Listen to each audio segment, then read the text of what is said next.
Halo semuanya, selamat datang di channel Shanime Tokusatsu, channel yang membahas seputaran Ultraman dengan lebih singkat, padat, dan jelas.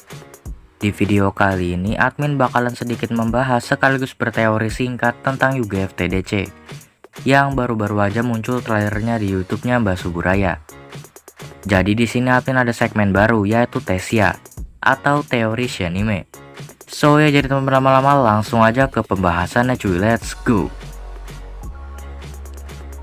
Ultra Galaxy Fight The Destined Crossroad atau yang sering disebut sebagai UGF TDC ini adalah sebuah mini series ketiga sejak Ultra Galaxy Fight yang pertama, yaitu Ultra Galaxy Fight New Generation Heroes.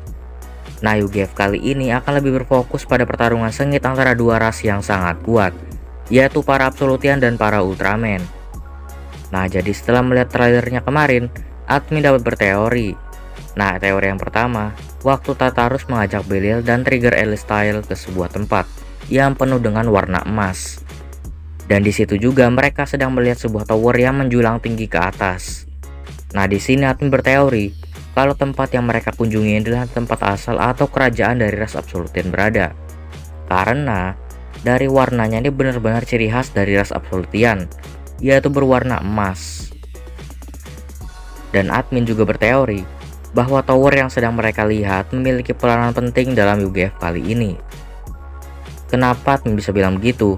Hal tersebut karena jika suatu objek benda difokuskan di sebuah trailer, maka kemungkinan benda tersebut memiliki peranan yang sangat penting dalam suatu film tersebut. Bisa aja kalau tower yang kita lihat di sana memiliki fungsi yang sama dengan Plasma Spark Tower di Land of Light, yang dimana tower yang berada di tanah cahaya adalah sumber tenaga atau bahkan kehidupan bagi para Ultraman yang berada di sana. Atau mungkin mirip sama reruntuhan kuno yang berada di seriesnya Ultraman Trigger, yang menyimpan pintu gerbang menuju sebuah kekuatan yang amat dahsyat. Itu semua masih sekedar teori saja, dan bisa aja kalau itu cuma tower biasa. Selanjutnya, waktu Absolute Diavolo muncul pertama kali. Nah, jika kita melihat background dari si Diavolo ini, kemungkinan si Absolute Diavolo ini berada di dalam dimensinya Absolutian. Dan jika itu benar, bisa aja kalau Diavolo selama ini sudah mengikat Ultraman Regulus di sana, karena mereka juga ada di tempat yang sama. Dan Diavolo ini kan jarang banget muncul setelah kemunculan Tartarus. Nah, kemungkinan Diavolo ini sedang menjaga atau mengawasi Regulus agar tidak kabur. Nah, bicara soal Regulus, admin juga berteori bahwa Regulus ini memiliki suatu hal yang menyebabkan dia harus ditahan oleh para Absolutian. Mungkin Regulus ini memiliki suatu rahasia yang tidak boleh diketahui oleh para Ultraman. Nah, rahasia itu yang masih belum terungkap. Apakah Regulus ini mengetahui kelemahan dari para Absolutian, atau mungkin dia mengetahui hal-hal yang lainnya? Admin juga masih nggak yakin, karena teori tersebut masih sangat liar. Nah, masih soal Regulus nih ya. Dari segi fisiknya, admin bisa bilang kalau dia berasal dari planet L77. Kenapa admin bisa bilang begitu? Karena Regulus ini memiliki sebuah hidung, dan ciri-ciri Ultraman yang memiliki hidung adalah Ultraman yang berasal dari planet L77. Sampai sini pasti masih ada yang bertanya, kok Regulus bisa selamat dari tragedi L77, yang padahal dikatakan hanya Ultraman Leo dan Astra lah yang selamat dari tragedi tersebut. Nah, ada beberapa teori yang bisa admin sebutkan di sini. Teori yang pertama, kemungkinan Regulus ini diculik oleh Tartarus di timeline waktu tragedi tersebut belum terjadi. Ya kan, kita sendiri tahu kalau Tartarus ini bisa melakukan semacam perjalanan time travel. Jadi segala kemungkinan pasti ada.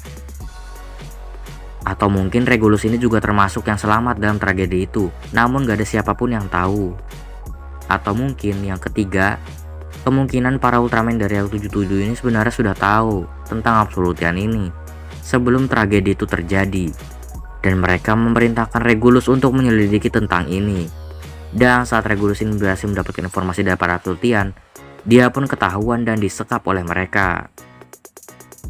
Dan semua teori yang admin sebutin tadi itu masih liar ya, karena belum dibuktiin atau diketahui kebenarannya. Lanjut, waktu para Ultraman dari New Generation sedang bertarung, mereka terlihat berada di tempat yang berbeda-beda. Dan terakhirnya mereka berkumpul di suatu tempat yang sama. Nah, kemungkinan para Ultraman dari New Gen ini membagi tugasnya di tempat yang berbeda-beda. Dan admin juga berteori kalau mereka itu sedang mencari Grigio yang menghilang atau mungkin diculik.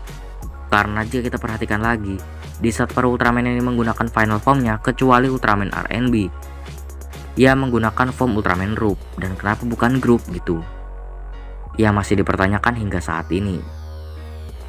Apalagi waktu kita melihat kemunculan dari Dark Grigio ini, ada dua kemungkinan, antara Grigio ini diculik dan dirasuki oleh kegelapan, atau Grigio ini hanya diculik dan diserap energinya saja dan diubah ke bentuk darknya. Selanjutnya kita diperlihatkan kepada Ultrawoman Sora yang terlihat sedang bersedih. Nah, di sini admin berteori bahwa akan terjadi sesuatu hal yang buruk kepada Ultraman Reboot. Kenapa admin bisa bilang begitu? Yaitu karena kita tahu sendiri kan kalau Ultrawoman Sora ini adalah teman dekat dari Ultraman Reboot. Jadi jika sesuatu terjadi pada Ultraman Reboot, maka dia juga ikut bersedih. Seperti yang kita lihat di trailer kali ini. Teori selanjutnya yaitu pada saat Zero sedang latihan menggunakan Tecto Gear. Di sini admin berteori bahwa Ultraman Zero yang sedang berlatih itu bukanlah Ultraman Zero di masa lalu, tapi Zero sekarang yang sedang berlatih kembali. Loh bang, Zero kan sudah kuat kok latihan lagi. Hal ini kemungkinan karena waktu di UGF TAC kemarin, Ultraman Zero ini kalah sama Tartarus, makanya mungkin dia berlatih lagi agar mampu mengendalikan form barunya agar dapat bertahan lama. Dan kenapa admin yakin banget kalau itu Zero yang sedang latihan lagi dan bukan Zero di masa lalu? Itu karena beberapa hari yang lalu muncul sebuah scan majalah dari UGF TDC yang dimana di sini terlihat Zero sedang dilatih oleh Ultraman Leo, Ultra Seven, dan Ultraman Junias. Nah, yang menarik di sini ada Ultra Seven yang sedang melatih Zero. Sedangkan waktu dulu Zero masih berlatih dengan Ultraman Leo, dia tidak pernah sama sekali menemui ayahnya, yaitu Ultra Seven. Dan saat dia menemui ayahnya kembali, ia sudah tidak menggunakan Tecto Gear lagi. Jadi, semakin jelas nih, sangat tidak mungkin jika Seven melatih Zero saat itu. Yang kedua, waktu dilatih oleh Ultraman Junias. Nah, ini sangat tidak mungkin terjadi di masa lalu, karena Zero ini baru pertama kali bertemu dengannya di UGF TAC kemarin. Dan waktu mereka bertemu kemarin, seakan-akan mereka ini saling tidak mengenal satu sama lain. Jadi sudah semakin jelas kalau Ultraman Zero yang berlatih itu bukanlah Ultraman Zero di masa lalu, tapi Zero di masa sekarang yang berlatih kembali agar semakin kuat. Tapi semua itu tetaplah sebuah teori dari admin sendiri. Jadi teori itu belum tentu benar dan belum tentu salah, karena belum ada bukti yang sangat jelas dari teori ini. Selanjutnya, admin berteori kalau Mebius Infinity bakalan muncul lagi di UGF kali ini. Kenapa bisa begitu? Karena dari trailer ini kita diperlihatkan pada Ultraman bersaudara termasuk Mebius muncul secara bersamaan. Jadi gak mungkin dong Sugura yang ngumpulin mereka tapi gak dijadiin Mebius Infinity. Apalagi para Ultraman ini semuanya memang lengkap, seperti yang ada di movie-nya Mebius waktu dia berubah menjadi Mebius Infinity. Tapi tetap semua itu hanya teori yang belum tentu benar dan belum tentu salah juga. Selanjutnya waktu Justice dan Astra tag team. Nah, di sini admin berteori kalau Ultraman Justice dan Astra ini sedang berusaha menyelamatkan Julian dan Regulus. Cuman ini masih sebuah teori saja yang masih sangat liar. Bisa aja kan kalau Justice ini sedang ingin diculik dan Astra yang berusaha menyelamatkannya. Itu karena Justice ini tumben banget gak barengan sama Cosmos. Sedangkan saat Justice ini bertarung di dimensinya Absolutian, terlihat Cosmos sedang bertarung di planet Juran. Dan kenapa bisa begitu? Alasannya simpel banget. Itu karena para Absolutian ini gak mau kalau nantinya Justice dan Cosmos ini bakalan jadi Ultraman Legend dan mengancam keberadaan dari para Absolutian ini. Jadi mereka sengaja dipisahin. Selanjutnya, kita bisa ngelihat kemunculan Ultraman King. Yang bisa dibilang kemunculan dari Ultraman King ini menjadi pertanda kalau pertempuran yang satu ini benar-benar sebuah pertempuran yang amat sangat dahsyat. Padahal, waktu Belial membekukan Land of Flag aja King tuh nggak pernah muncul loh. Tapi sekarang dia malah nongol. Jadi mungkin banget kalau GF kali ini benar-benar epic sih. So, jadi mungkin itu aja tesnya hari ini. Jangan lupa like video ini jika kalian suka, subscribe juga channel ini biar kalian gak dijepret sama Babang Leo. Oke, terima kasih sudah nonton video sampai habis. Gue Shani Meto undur diri dan see you next video.